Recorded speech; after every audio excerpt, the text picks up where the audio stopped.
Good day, everyone. So today we'll be doing organic reactions and we'll dive deep into addition reaction, elimination reaction, substitution reaction.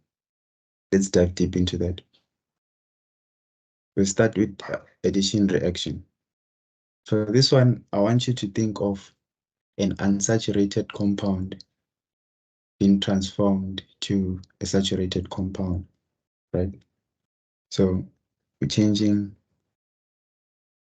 alkene to form alkane by adding something, right?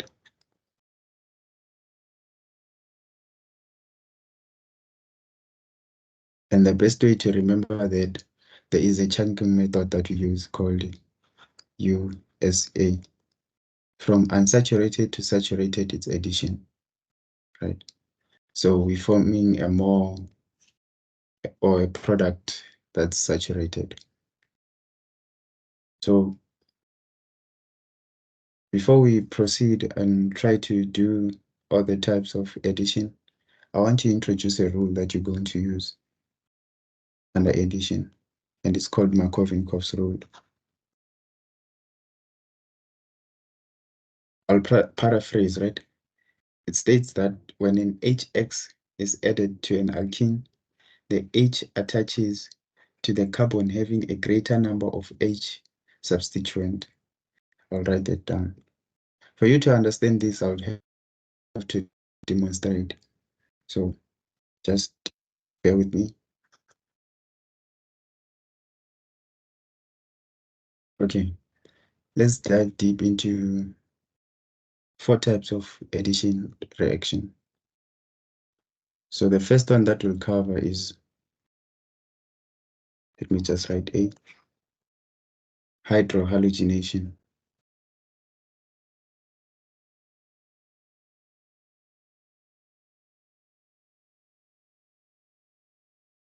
And I'll write the condition at the side.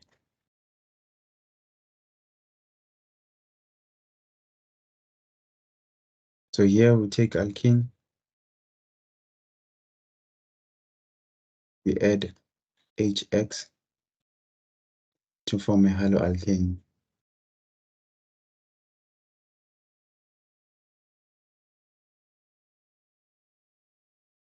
Or HCX. So the condition for this reaction, no water present. Let's take an example. Let's say we're adding, so that you remember, H can be any halogen, right? Hopefully you remember all your halogens.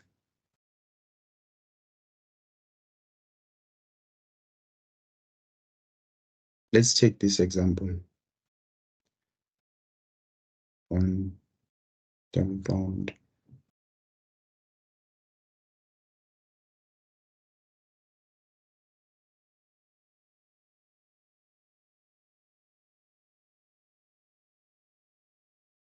So we said under addition, we're transforming an alkene to form an alkyne or an unsaturated compound to a saturated compound.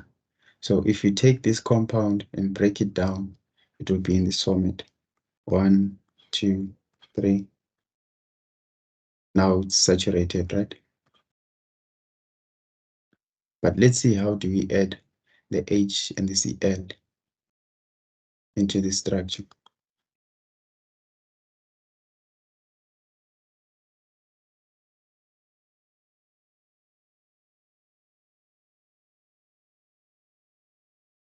So if you follow the rule that I just introduced, it says that when adding an HX, in this case we are adding HCl to alkene, the H atom, right, will go and attach to the carbon having the greater number of H substituent. If you check between the two, the one with greater number of H substituent is the first carbon because it has 1 and 2. So we go and attach an H there. And the one with the least number of H atom will inherit the Cl.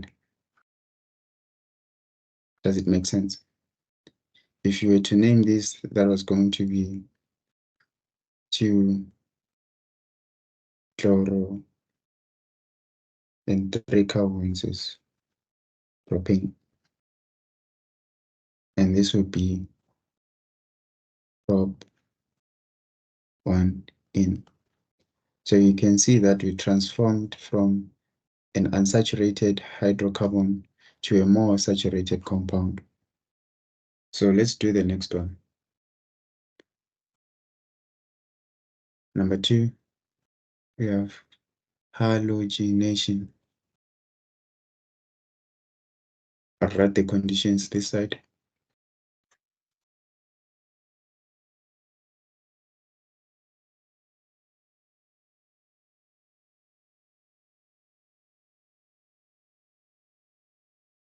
So the second one is halogenation. So here we take alkene and add H2 to form a haloalkane. Then the conditions, you dissolve in nonpolar solvent and no water should be present. Let's take an example. So here you don't have to apply Markov-Ikos rule because you're adding the same element. Let's take an example. Let's say we have 1 double bond C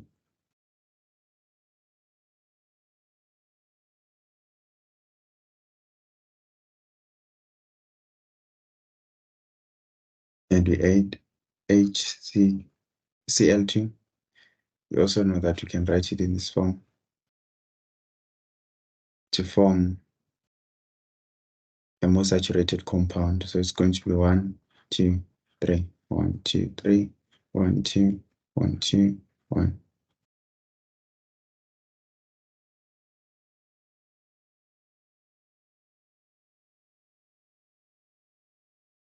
So in our case, we won't apply Markov-Ikos rule because we're adding the same element.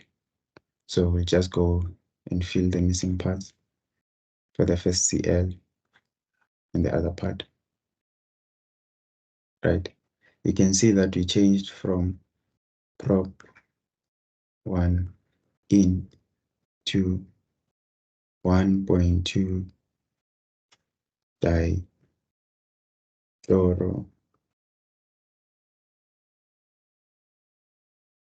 propane. So we change from an unsaturated compound to a more saturated compound. Hopefully the name is correct because it's going to be 1, 2, 3. It's in position 1, it's in position 2, dichloropropane. Okay.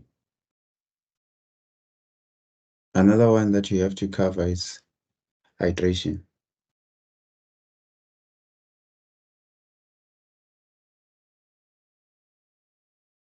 Write the conditions this side. So here we're changing alkene, we add water to form alcohol.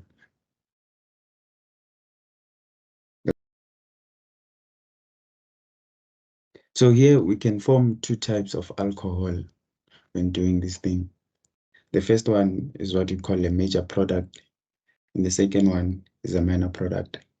So earlier I explained that there are 3 types of alcohol, which is primary, secondary, and tertiary. What I mean by major product, I'm saying we can form the secondary alcohol. By minor product, I mean you can form a primary alcohol. Let's see. Example. Let's take prop 1 in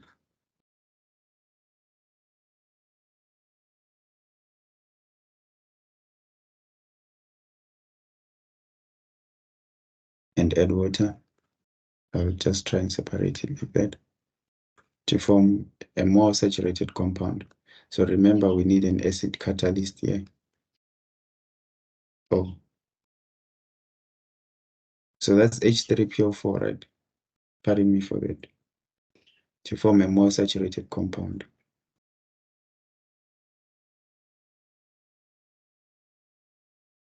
So the first one that I'll do is what you call a major product.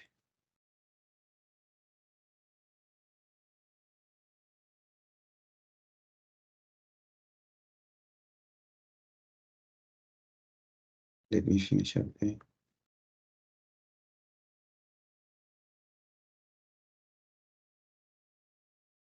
So for us to form a major product, it means that you have to form a secondary alcohol.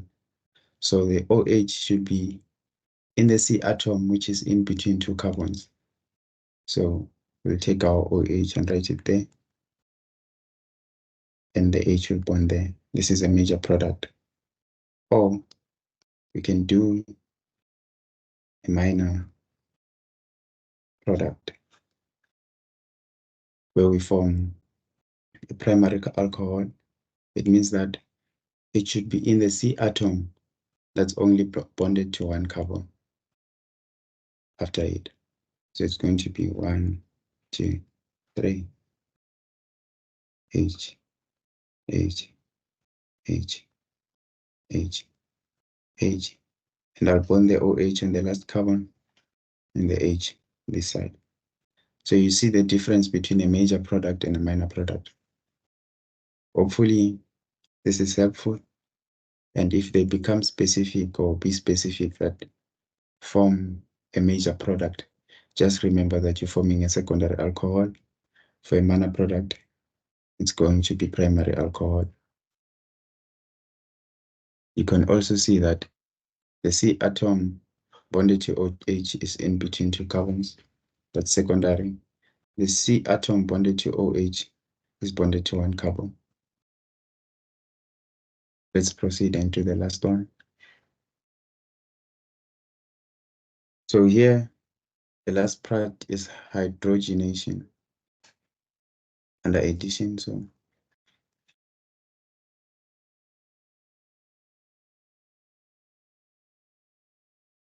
I'll write the conditions this side. So here, you're taking alkene, you add H2 to form an alkane. What are the conditions? We need a catalyst, such as, I'll list them: platinum, PD, and nickel. Another condition that's required, there should be heating.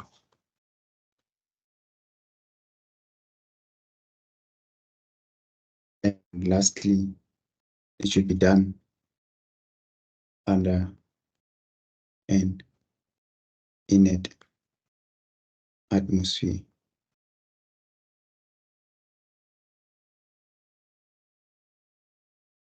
Let's take an example, because this one is simple, right? And it's straightforward. Example, we're taking an alkene,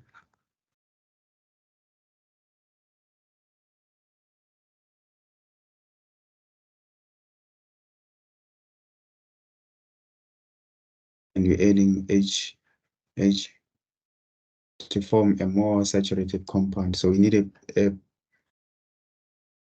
a catalyst, or any, you can choose any there, to form a more saturated compound.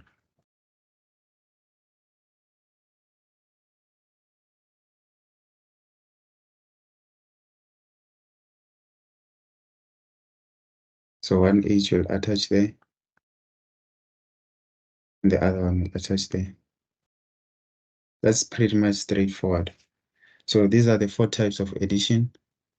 So the first one that we've done is hydrohalogenation. The second one was halogenation. The third one was hydration. And the last one was hydrogenation. So it is important that you remember the conditions of each, and you also remember what to add and what will be the product, or what are the reactants of your addition that you're doing and the product that it will form, right? Hopefully this was useful. Catch you on another one when we do elimination reaction. Bye for now.